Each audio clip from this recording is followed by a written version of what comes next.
we have modeling software, say what we refer to as, excuse me, system level simulation. So how are the components that are on the machine, how are they really behaving? So some of this 2D or some of the system level simulation software, something similar to MATLAB, and what we have is it's called SimCenter AimSim.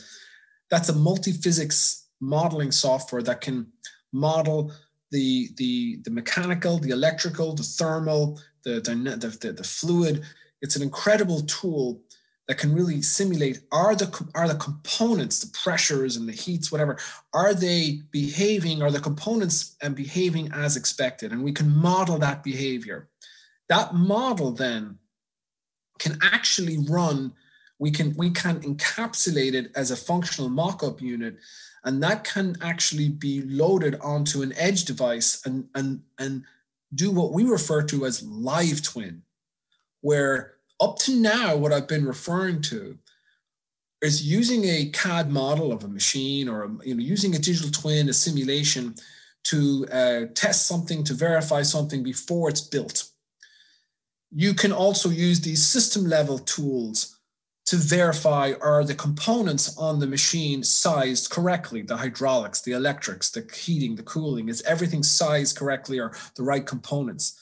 But once the machine is running, we actually can take that system level model, encapsulate it as a functional mock-up unit, load it onto an edge device in this live twin application, and run the model real time, side by side with the machine.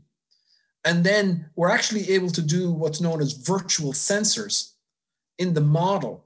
So let's say the real machine is filling to a level, but you're not sure, it's really difficult to get a sensor on the real machine. You could have the virtual machine, the virtual model running side by side, and use a virtual sensor in the model to actually, oh, yep, you've hit a limit. You could feed that to the real machine and have it adapt accordingly.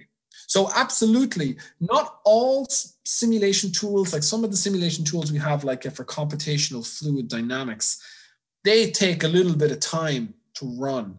So they're not necessarily able to run real time. But models that can run real time, side by the machine, this is, for me, I think, the most interesting aspect where digital twin and simulation is going, because you're using them to adapt the machine in real time. So we have system level tools that can run real time.